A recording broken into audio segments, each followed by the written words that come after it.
Assalamualaikum warahmatullahi wabarakatuh. Perkenalkan, nama saya Saputra. Saya dari Universitas PGRI Yogyakarta. Di sini saya dari Fakultas Keguruan Ilmu Pendidikan. Di sini saya dari kelas A4 ingin membuat tugas mata kuliah pendidikan kooperatif dari dosen Ibu Zela.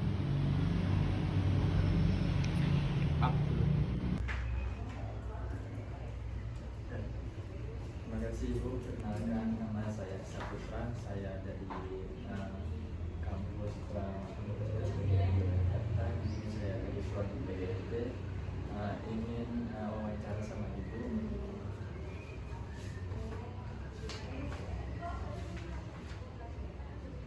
Yang pertama, saya akan menanyakan nama lengkap Ibu siapa? Nama saya Ibu Erlia Istiana. Usianya 34 tahun.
udah saya sampaikan, tapi kok sekiranya materi ini tuh sebenarnya sering belum muncul di ujian, terus anak-anak kok kayaknya kok belum ini saya ulangi kayak gitu. Baik. Apa saja sumber pelajaran yang Ibu gunakan dalam pembelajarannya? Ya, dari buku, dari internet, saya juga memanfaatkan lingkungan sekitar yang bisa digunakan untuk pembelajaran. Kendala apa yang Ibu alami saat melakukan Mungkin keterbatasan media pembelajaran, dan yang kita punya berapa, siswanya hanya siswanya banyak seperti itu. Bagaimana cara Ibu mengatasi kendala tersebut? Biasanya nanti kalau misalnya masih media pembelajarannya terbatas, ya nanti anak-anak saya minta untuk berkelompok supaya misalnya satu kelompok itu bisa digunakan untuk berapa anak gitu ya. Yang terakhir yang Ibu asesmen apa yang digunakan Biasanya asesmen tertulis ya mas ya. Jadi saya berikan soal, kemudian anak-anak mengerjakan, kita koreksi bersama-sama. Nanti ada yang belum mencapai KKM, mungkin kalau masih ada waktu saya ulangi setelah itu, kalau tidak kita kerjakan Baik Ibu, terima kasih ya sudah memberikan wawancara saya. Apakah Ibu selalu menggunakan alat peraga dalam proses pembelajaran? Iya, kita usahakan, saya usahakan untuk selalu ini pakai yang masih. Iya. Apakah Ibu melakukan ketika ada siswa yang tidak tertib saat kegiatan pembelajaran berlangsung? Coba diulangi mas. Apa yang Ibu lakukan ketika ada siswa yang tidak tertib dalam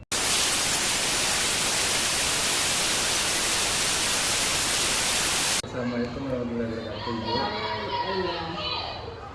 Jadi perkenalkan, nama saya Saputra, saya dari kampus PGRI. Di sini saya dari Prodi PGSD, ada tugas komparatif untuk apa namanya, kurikulum Bu, pertanyaannya. Jadi untuk yang pertanyaan pertama yaitu nama Ibu, nama lengkapnya. Terus usia Ibu 47. Alamat email Ibu, nomor telepon Ibu 08 jabatan Ibu. Baik. Pertanyaan pertama, kurikulum apa yang digunakan dalam pembelajaran di sekolah ini Ibu? Baik, kurikulum merdeka. Apakah Ibu selalu mempersiapkan rencana pelaksanaan RPP sebelum mengajar? Ya, sekarang namanya modul ajar. Iya, baik. Bagaimana usaha kelas tetap kondusif saat kegiatan pembelajaran berlangsung? Banyak usaha yang harus dilakukan karena anak-anak di sini itu kan rata-rata punya status kelas, jadi banyak diulangi. Putra juga pernah melaksanakan. Iya. Kalau kelas 5 itu kan luar biasa. Iya. Jadi anaknya itu nggak bisa diam. Jadi usahanya di akhir-akhir itu. Karena kalau dibiarkan seperti itu sebenarnya sih nggak apa-apa. Tapi untuk efeknya bagi anak-anak yang mereka itu pengen fokus pembelajaran akan merasa terganggu. Jadi saya